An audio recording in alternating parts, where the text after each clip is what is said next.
Coffee, and here we are, the first episode of 2025. And I thought, what would be more fitting than taking a look at the beautiful classic, Yesterday, by the Beatles, Lennon and McCartney. At one point, I actually looked this up. It's a Google search away if you want to find out, but I think it's actually one of the most recorded songs of all time. There's tons of different versions of it, so I figured I'd add my own arrangement of this song. I'm doing it in the key of G. If you listen to the original Yesterday, it's in F, but actually, if you listen close, or if you know anything about the history, Paul is actually playing it in G. He's just tuned down a whole step. If I'm not right on that, please correct me, because I want to be sure to tell the story as it happened. But to my knowledge, that's the way it went down. And gosh, what a beautiful melody. From what I understand, he dreamed it. It was literally given to him in a dream. And I think he was singing Scrambled Eggs. So anyway, we're going to work on Yesterday by the Beatles, because it's a time of year where we're looking back and thinking about what we did in 2024 and where we're going in 2025. So what better way to have a moment of reflection than to learn to play Yesterday. So a couple of years ago, there was a video that I did playing the Gibson Hummingbird. I'm playing the Gibson Southern Jumbo right now, 1942 Banner Edition. Pretty cool. Got a big old chunky neck on it, for whatever that's worth. There it is. And that video did pretty well. And then later, back when I was doing Chords and Coffee at my house on my phone, I did a video explaining it. This video is going to be different because we're going to have the chord charts, but also there was a couple of things that I've improved upon since that time, which that should be the modus operandi for us all. Every year we should be a little better. So the first time I played Yesterday, way back when, I actually played the opening melody wrong, just because it sounded good to me, but also, believe it or not, it was easier for me to go while holding down this low G here on the 3rd fret of the E. I don't know, that felt easier than Yesterday, which is actually what the melody is. So in this version, that's the route it took, is to go Yesterday. Now that comes up later in the song, and it actually, for whatever reason, that just feels good to me to set up the next chord. So the first chord is going to be a G, where I'm only holding down the G note on the low E of the 3rd fret. I'm skipping the A, and then I'm plucking the G with my pick that's being held by my thumb and index finger, and then my middle finger is hitting that open G string. Yesterday, yesterday, yesterday, yesterday, just like that. Kind of a little quasi-banjo roll. Then I go to this F sharp minor 11, middle finger on the 2nd fret of the low E. I'm skipping the A. I've got my ring finger on the 2nd fret of the D. Pinky is on the 2nd fret of the G. And then I'm going to play that open B string, which is the 11. That's a 4th, but it's an octave higher than the root. Therefore, it's an 11 on that F sharp minor 11. And then my pinky is going to come off of the G string and immediately hold down the 2nd fret of the B after I've plucked it open. Like that. And then I'm going to shift up to this. Now, on this, when you're looking at this chord diagram here, it's going to look a little funky, because the truth is I'm only playing the A string and the B string. And I'm playing them back and forth, where I'm picking the A, the bass note, and then playing this melodic passage, this,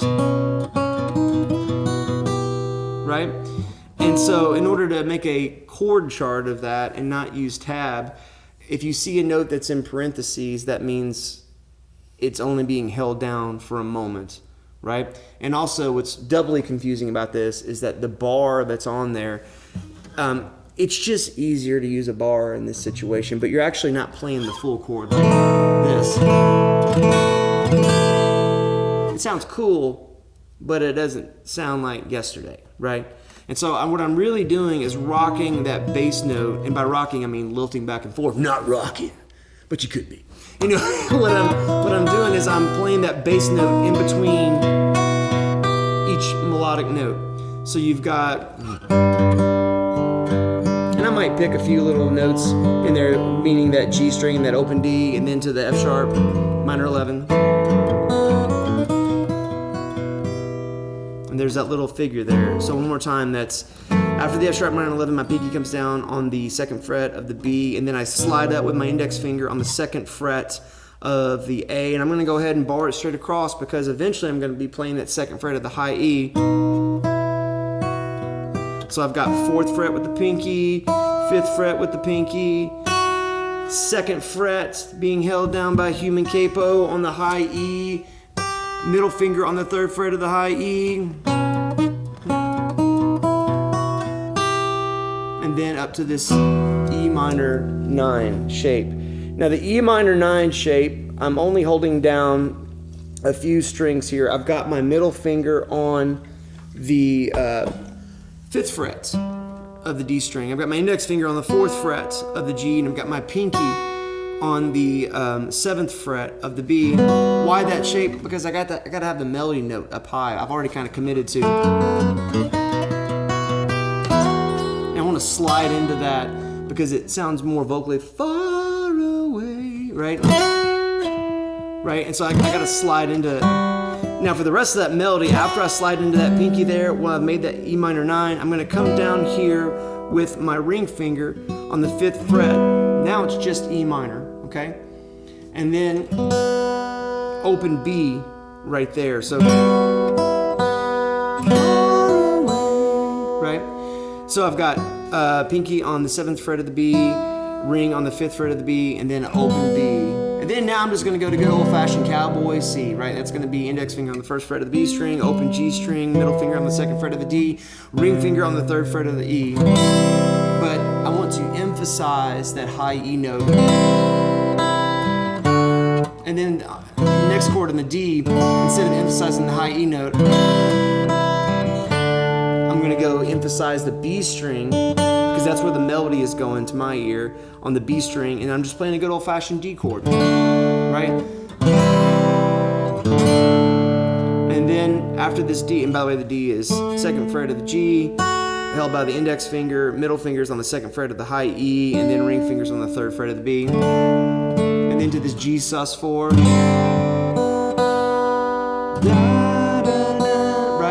And the G sus4, I'm only playing the ring finger on the 3rd fret of the low E. I'm not playing the A at all. I'm skipping it. I've got an open D. I've got an open G string. I've got my index finger on the 1st fret of the B. And then I'm taking it off. Pinky's holding down the 3rd fret of the high E. And then, now sometimes I might just play on this D over F sharp, I might just play the 2nd fret of the low E and the 2nd fret of the G. But also, you can put your ring finger down on the 3rd fret of the B. And then to this good old-fashioned E minor. Just 2 fingers, middle and ring. Middle's going to be on the 2nd fret of the A, ring's going to be on the 2nd fret of the D. And then the open G string is your melody. I believe. And so what that's going to be is hitting that open G and then sliding up to the 4th fret with the pinky and then back to the A. Good old 1-finger A. You could do A7, but I want that melody right there. I want that melody right there on the 2nd fret of the G. So 4th fret of the G string to 1-finger A, starting on the D, the G, and the B, and then I'm emphasizing the 2nd fret of the G. And when I say emphasizing, that's just a note that I'm plucking. One of the advantages of using your pick and your fingers together, some folks call it hybrid picking, some folks call it Travis picking. It's ultimately it's not just flat picking, it's a hybrid picking between finger picking and flat picking. And one of the advantages of that is that you can really dig in with the meat of your finger to grab those notes. And if you've never done that before, and this is like a brand new idea as far as on the right hand, and you're like, I can't do that, you'd be surprised. You'd be surprised how quick you pick it up. Just start doing it when you're playing just basic chords, and just start finding little ways to get your fingers involved. What you're going to find out is you get 2 benefits from it. Number one, some of this moving activity like we're doing on this song, especially on the All My Troubles Seem So Far Away part, is a lot easier. It actually sounds more complicated than it actually is. And the other benefit is that there is a sonic EQ curve, if you were looking at like how it lays out, like the way it's EQ, like a graphic EQ, like on your stereo. There's a sound that your fingers have that's very different than the pick. and I like it a lot. And if you wanted, like, well, who does that? Check out Jeff Beck. He hardly ever used a pick. In fact, I'm looking at Jordan now. Did Jeff Beck use a pick? Do you know? Jordan's like, man, don't ask me about Jeff Beck's pick. He didn't really use a pick that much, and got a really good sound. And there's a lot of players like that. So anyway, back to yesterday. So we're on this, and then we get to this C.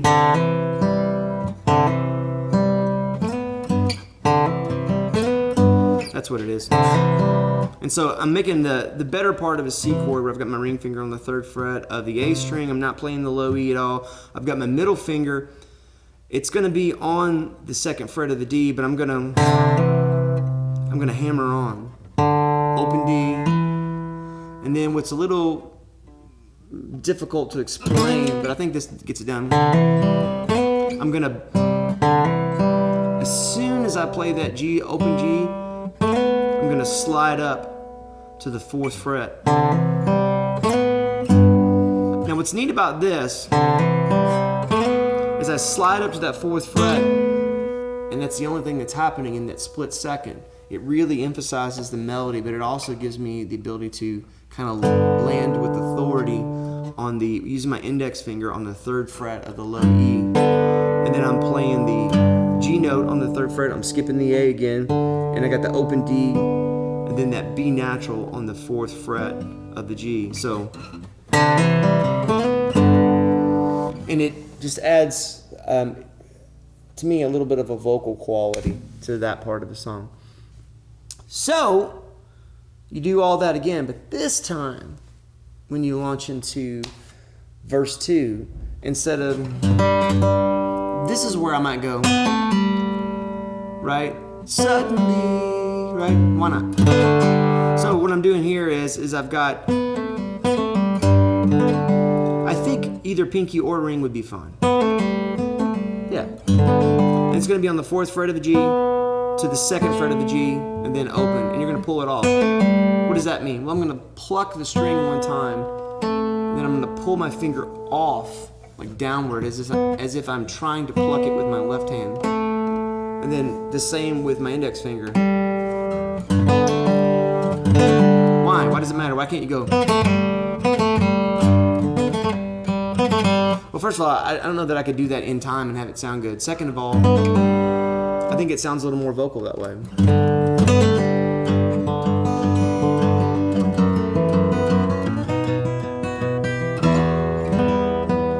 Right?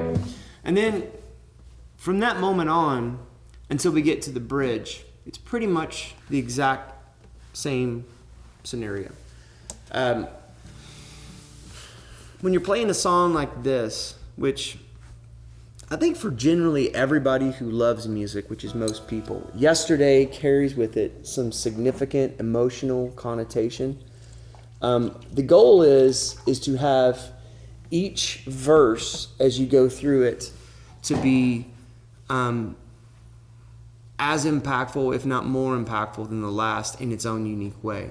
The goal is not to play perfect precision for each time, at least for me. I'd rather err on the side of having a little too much passion and a little less precision than having too much precision and less passion.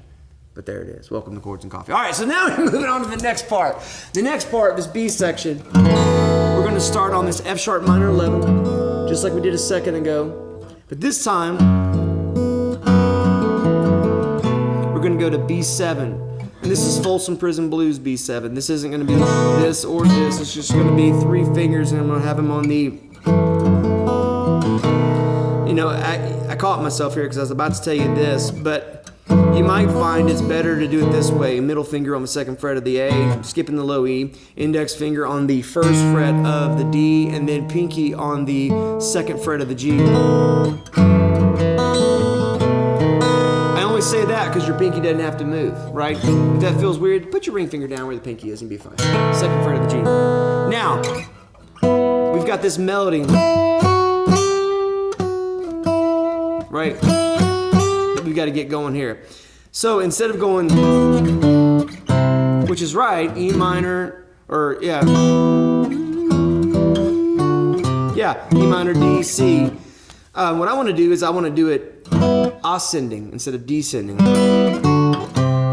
Okay, so we're going to go E minor this way. We're going to have my middle finger on the 4th fret of the G. Pinky's going to be on the 5th fret of the B. Ring finger's going to be on the 5th fret of the D. And then low E ringing. And if you get your high E ringing too, that's great. We're skipping the A. How do you skip the A in this scenario? Well, kind of the meat of your ring fingers sort of gently rubbing up against, like you're standing in line at Costco waiting to buy a rotisserie chicken. Right? And then the next one is going to be this D right here. Index finger on the 5th fret of the A. Pinky is going to be on the 7th fret of the B. Now in this, the truth is that you're not on that D long enough to have a whole lot of open strings, and really we just want to hear the melody and the bass line moving upward. So that's all you need. And then you get to here, you got a couple choices to make, friend.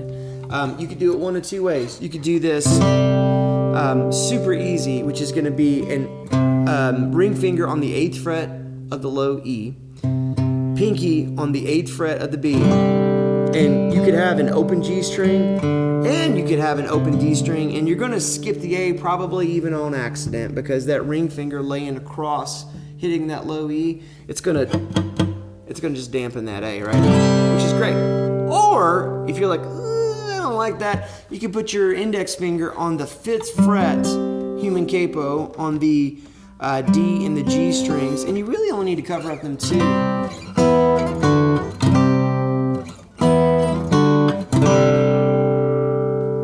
I like them both, honestly. I'd be happy to do either which way. Now on this next one, I took a little artistic liberty, okay? So if you hate this, you don't have to do this, right?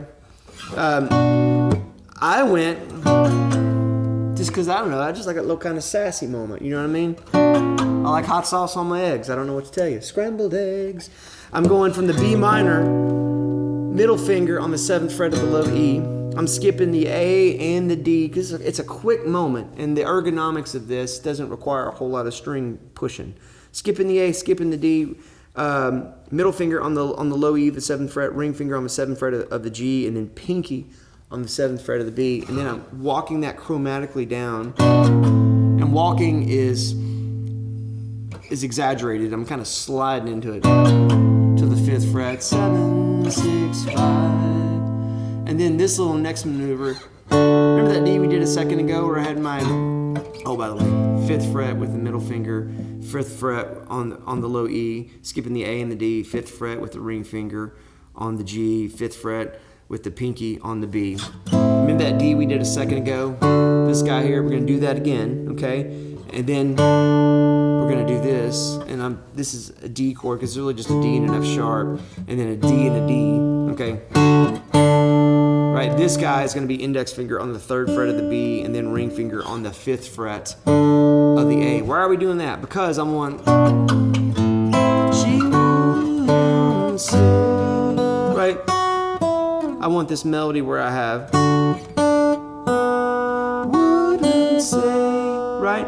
So, and then after that, these 2 D notes, I'm just doing middle finger on the 3rd fret of the low E, and I'm only playing the B string, and if I by accident hit the G and the D, no problem, because it's just a G chord. And then this little moment, this little guy here, I love that.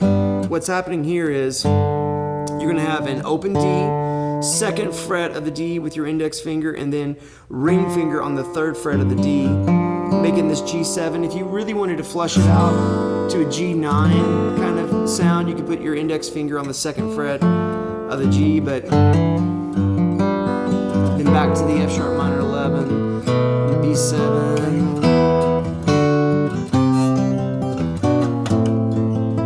And that D we did a second ago, which is the D and the F sharp, the index finger on the 5th fret of the A, pinky on the 7th fret of the B, and then this little magic moment.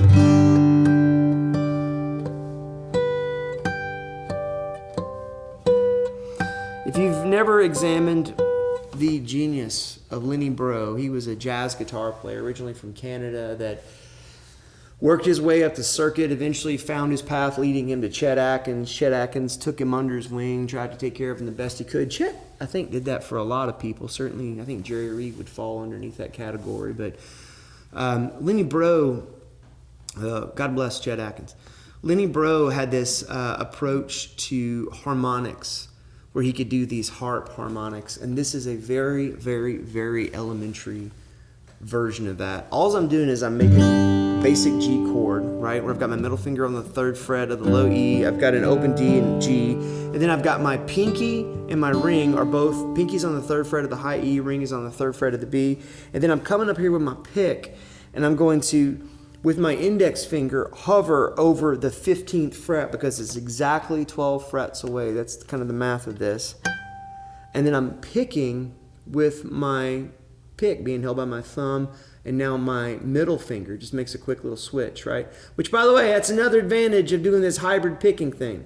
So you got this thing going on here, and and I promise you, if you spend 10, 15 minutes just trying to get a sound just like that, you'll go, oh, I get it. You know what I mean? It's like learning how to change the CD in your car while you're shifting gears and driving down the road drinking a Dr. Pepper, right? Some of y'all are going, what's a CD? Well, anyway, 15th fret, which is 3rd fret, and then of the high E, and then 15th fret of the B, which is 12 up from this note right here. So what's happening here is I'm going this note, and then coming down to the C that's on the 1st fret of the B, and then an open string. Right? I promise you, if you just practice that for a little bit, you'll figure it out. The hard part is shifting.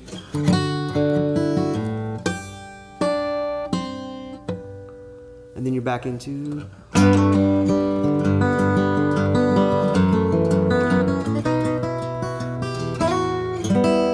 And we're back into it. And we go through the whole thing, and when you get to the end, you're going to repeat the.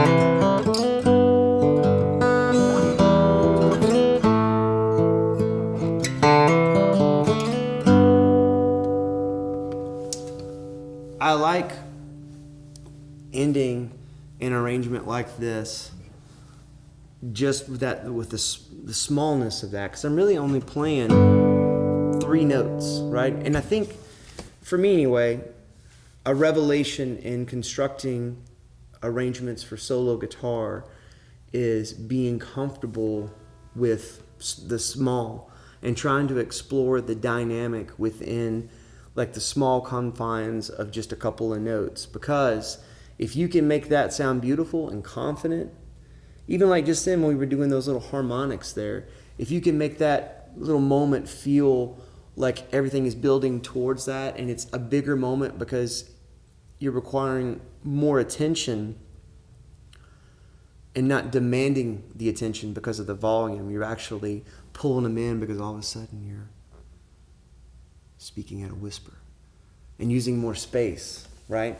So I think that's a great way to start off 2025, is remembering where we've come from and being hopeful about where we're headed. You know, friends, we're living life the best we can with the guitar in our hand. This is a free guitar lesson that we do every Saturday, 9 a.m. Central Time. And this has really become one of the joys of my life, to be able to just do something positive on the internet, have fun doing it, teach folks how to maybe play a little better than they did yesterday. And just so you know, your comments, your suggestions, that fuels the fire of these Chords and Coffee episodes. So if there's something you'd like to see in 2025, I challenge you to leave a comment right now on all these, on this video and all the other comments. That, you know, look, nothing brings me more joy than when you guys start commenting on each other's posts positively, right? Leaving positive comments, whether that's just like, hey, that's a great idea, what about this, or whatever. It builds community, it fosters community. And you know what else builds community and fosters community? Hitting that subscribe button. Super important. Keeps this thing alive and floating.